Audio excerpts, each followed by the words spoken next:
Cinema शौकीन सबका स्वागत करता है। आज हम बात करने वाले हैं दी वॉल के बारे में। ये कहानी है एक स्नाइपर और उसके सपोर्टर की। स्नाइपर का नाम है सार्जेंट मैथ्यूज और उसका सपोर्टर है जिसका नाम है आइजैक। और ये उस समय की बात है जब अमेरिका और इराक की लड़ाई खत्म हो चुकी थी, लेकिन इन दोनों को भेजा गया था पाइपलाइन का कंस्ट्रक्शन देखने के लिए।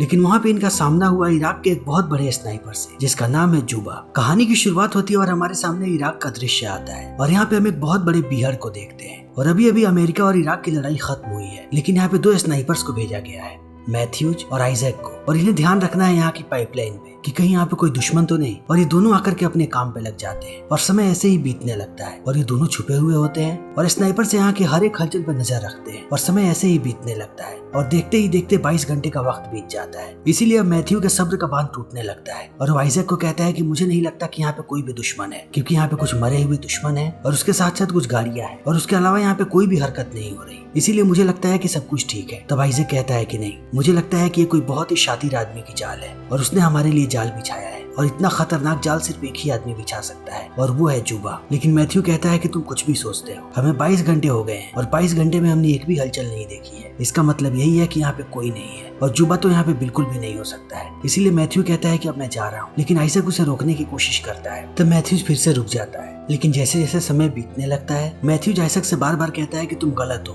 और तुम मुझे बेकार ही रोक रहे हो, क्योंकि वहाँ पे कोई भी दुश्मन नहीं है और मैं खुद जाऊंगा उस कंस्ट्रक्शन साइट पे और मैं जाकर के वहाँ के चप्पे चप्पे पे नजर रखूंगा। लेकिन आइजैक कहता है कि नहीं, अगर वहाँ पे कोई स्नाइपर हुआ तब वो तुम्हें जिंदा नहीं छोड़ेगा और वो इसी चीज का इंतजार कर रहा है कि तुम यहाँ से बाहर निकलो और वो तुम्हें मार दे। तब आइजैक कहता है कि तुम बहुत ज्यादा सोचते हो, क्योंकि तुम एक स्पोर्टर हो, इसीलिए तुम्हारा दिमाग ज्यादा सोचने वाला हो चुका है, इसीलिए तुम हर बात की गहराई में जाते हो। लेकिन मुझे लगता है कि वहाँ पे कोई भी नहीं है और अगर कोई होता तो अब तक हमें दिख चुका होता, क्योंकि जैसे मैं परेशान हो रहा हूँ अब तक वो भी परेशान हो चुका होता। और इतना कहने के बाद वो खड़ा हो जाता है और कहता है कि मैं कंस्ट्रक्शन साइट पे जा रहा हूँ, तुम अगर चाहो तो पीछे से देख सकते हो। और इतना कहने के बाद अब मैथ्यूज जाने लगता है और आइजैक उस पर नजर रखता है। फिर जैसे जैसे मैथ्यूज आगे बढ़ता है उसे बहुत सारी लाशें नजर आती हैं। तब आइजैक कहता है कि मुझे ठीक से दिखाई नहीं दे रहा अपने स्पोर्टर से। तब मैथ्यूज कहता है कि मैंने तुम्हें कई बार कहा था कि इस स्पोर्टर को चेंज कर दो और कुछ नया स्पोर्टर ले लो। तब वो कहता है कि नहीं, ये स्पोर्टर डीन का है और अब डीन इस दुनिया में नहीं है, इसीलिए मैं इसको उसकी आखिरी निशानी समझ करके रखता हूँ। लेकिन अब मैथ्यूज को यहाँ पे एक रेडियो भी मिलता है जो एक अमेरिकन सैनिक का होता है, इसीलिए अब वो उसे भी उठा लेता है और कंस्ट्रक्शन के चारों तरफ घूमने लगता है। और थोड़ी देर के बाद वो देखता है कि यहाँ पे जितने भी लोग मरे हैं सब हेडशॉट से मरे हैं और सीधा उनके माथे में गोली मारी गई है। इसीलिए मैथ्यूज को भी शक होने लगता है और उसे लगता है कि यहाँ पे जरूर कोई ना कोई स्नाइपर था और उसी ने इन सारे लोगों को मारा है। और वो ये बातें आइजैक को भी बताता है। तब आइजैक कहता है कि अभी के अभी वहाँ से निकलो। लेकिन मैथ्यूज चारों तरफ देखने लगता है कि आखिर ये गोलियां कहाँ से आई हैं। तभी वो स्नाइपर गोली चलाता है मैथ्यूज पे और मैथ्यूज नीचे गिर जाता है। तब आइजैक भागते हुए आता है मैथ्यूज को बचाने के लिए। तब तक वो स्नाइपर इस पर भी गोलियां चलाने लगता है और एक गोली आकर के लग जाता है आइजैक के पैर में। लेकिन फिर भी आइजैक कूद करके यहाँ के एक दीवार के पीछे चला जाता है ताकि स्नाइपर उसे देख ना सके। लेकिन अब आइजैक देखता है कि उसके पैर में गोली लग चुकी है, इसीलिए वो सबसे पहले अपने घाव पे पट्टी बांधता है और पट्टी बांधने के बाद अपना रेडियो निकालता है ताकि वो बेस से मदद बुला सके। लेकिन वो देखता है कि उसके रेडियो का एंटीना टूट चुका है, इसीलिए वो इतनी आसानी से अपने बेस पे कांटेक्ट नहीं कर पाएगा। तभी वो मैथ्यूज को देखता है जो हिल रहा होता है और मैथ्यूज अपने बंदूक तक पहुंचने की कोशिश कर रहा होता है। तब आइजैक उसे कहता है कि हिलना बंद करो, क्योंकि अगर तुम हिले तब वो स्नाइपर तुम्हें मार देगा। लेकिन मैथ्यूज फिर भी कोशिश करते रहता है और समय ऐसे ही बीतने लगता है। और थोड़ी देर के बाद आइजैक को लगता है कि मैथ्यूज मर गया, इसीलिए वो बहुत ही ज्यादा निराश हो जाता है और उसके बाद कोशिश करने लगता है कि वो अपने पैरों से गोली को निकाल दे। लेकिन इसमें बहुत ही ज्यादा दर्द होता है, लेकिन वो ऐसे ही कोशिश करते रहता है। लेकिन ये दर्द इतना ज्यादा होता है कि आइजैक जल्दी ही बेहोश हो जाता है और वो बहुत देर तक ऐसे ही बेहोश पड़ा रहता है। लेकिन थोड़ी देर के बाद उसकी आंख खुलती है जब वो रेडियो पे कुछ हलचल सुनता है। फिर वो रेडियो पे बात करने लगता है और उसे लगता है कि उसके बेस वाले उसे कांटेक्ट करने की कोशिश कर रहे हैं। फिर वो उन्हें पूरी खबर देता है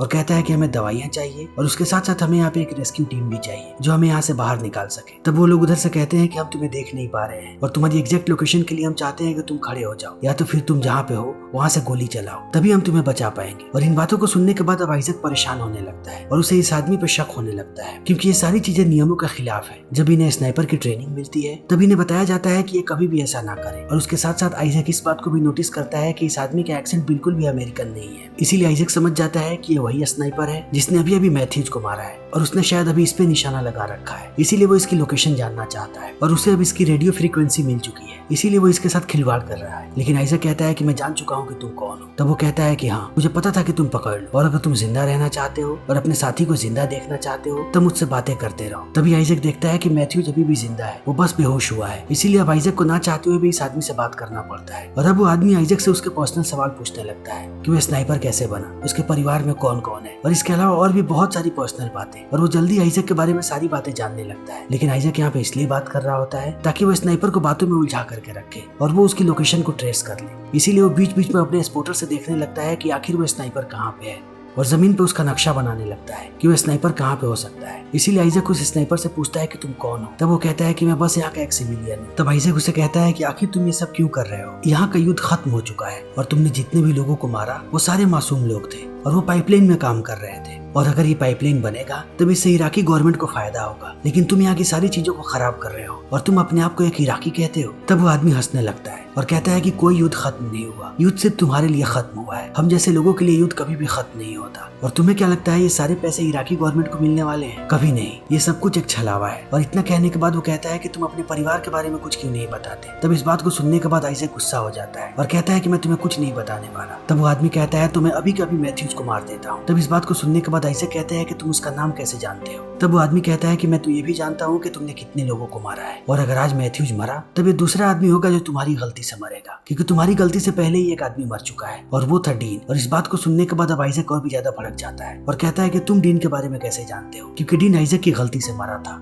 आइजैक का निशाना चूका था और वो गोली जाकर के डीन को लग गई थी। इसीलिए अब आइजैक यहाँ पे टूटने लगता है, क्योंकि आदमी यहाँ पे आइजैक के दिल पे वार कर रहा है और वो उसे ऐसी ऐसी बातें बता रहा है जिससे आइजैक को चोट पहुंच रही है। लेकिन अब आइजैक को यहाँ पे बहुत ही ज्यादा प्यास लग जाती है। तब वो देखता है कि उसकी बोतल खाली हो चुकी है, क्योंकि उस स्नाइपर ने बोतल के बीच में गोली मारी थी। इसीलिए अब इसके पास बिल्कुल भी पानी नहीं है। लेकिन आइजैक प्यास से तड़प रहा है। तब वो आदमी उसे बताता है कि मैंने ही तुम्हारे बोतल पे गोली मारी थी और मैंने ही तुम्हारे रेडियो पे गोली मारा ताकि तुम संपर्क ना कर पाओ अपने बेस से, और मैंने जानबूझ के तुम्हारे घुटने पे गोली मारा ताकि तुम यहाँ से भाग ना सको। और अब मैं जानता हूँ कि तुम्हारी मौत कितनी दर्दनाक होने वाली है, क्योंकि मैंने तुम्हारे सारे रास्ते बंद कर दिए हैं और अब तुम ऐसे ही यहाँ पे तड़पते रहोगे और तड़प तड़प के मरोगे। तब आइजैक कहता है कि तुम एक आतंकवादी हो। तब वो आदमी हंसने लगता है और कहता है कि तुम मेरे देश में आए हुए हो और तुम्हारे हाथों में बंदूक है और तुम हम लोगों पे गोलियां चला रहे हो और तुम मुझे आतंकवादी कहते हो। और इसी बीच आइजैक देखता है एक बहुत बड़े कचरे के ढेर को और उसे पता लग जाता है कि ये स्नाइपर इसी कचरे के ढेर के पीछे है। और आइजैक को इस बात का भी एहसास होता है कि ये बहुत ही मजा हुआ खिलाड़ी है, क्योंकि उस कचरे के ढेर में इतनी देर तक छुपे रहना और उसके बाद भी परफेक्ट निशाना लगाना कोई भी छोटी बात नहीं है। इसीलिए आइजैक इस आदमी से कहता है कि कहीं तुम जुबा तो नहीं। तब वो कहता है कि नहीं। फिर वो कहता है कि मुझे लगता है कि तुम यूएस आर्मी के साथ थे और तुमने स्नाइपर की ट्रेनिंग यूएस आर्मी से ली और उसके बाद तुमने उन्हें धोखा दे दिया और उन्हें ही मारने लगे। तब वो आदमी कहता है कि नहीं, मुझे यूएस आर्मी ने ट्रेनिंग नहीं दी है और मैं सिर्फ उन्हीं लोगों को मारता हूँ जो पहले मुझे मारने की कोशिश करते हैं। और तुम लोग यहाँ पे क्या कर रहे हो? अगर तुम लोगों का मानना है कि युद्ध कब का खत्म हो चुका है तब अभी भी तुम लोग यहाँ पे क्या कर रहे हो? लेकिन अब आइजैक टूट चुका है, इसीलिए कहता है कि अब मेरे लिए कोई भी चीज आसान नहीं होगी और मैं अगर यहाँ से जिंदा गया भी तब भी मेरे लिए चीजें बिल्कुल भी आसान नहीं होंगी, क्योंकि मैं डीन और उसके परिवार को जानता हूँ और डीन की मौत मेरी वजह से हुई है। इसीलिए मेरी नजरों के सामने हमेशा ही उसके परिवार की शक्ल घूमती रहेगी। और अब धीरे धीरे करके हालत खराब होने लगती है आइजैक की। तब वो आदमी कहता है कि अगर तुम मर गए तब मैं तुम्हारी जबान काट करके बाहर निकालूंगा और उसके बाद तुम्हारे सर को काट करके अलग कर दूंगा। और अब इन बातों को सुनने के बाद आइजैक बेहोश हो जाता है। लेकिन थोड़ी देर के बाद जब उसकी आंख खुलती है तब वो अपने हेलमेट को लगाता है एक लकड़ी पे और उसके ऊपर एक कपड़े को भी लगाता है ताकि वो इस आदमी को डिस्ट्रैक्ट कर सके। लेकिन ये आदमी इससे भी डिस्ट्रैक्ट नहीं होता है, इसीलिए आइजैक और भी ज्यादा परेशान हो जाता है। और थोड़ी देर के बाद वो एक और चाल चलता है और पास में चला जाता है एक राइफल लाने के लिए और उसके साथ साथ ये भी देखता है कि वहाँ पे और क्या चीजें हैं। लेकिन जब वो वहाँ से भाग करके आता है तब वो देखता है कि अब उसका स्पॉटर टूट चुका है,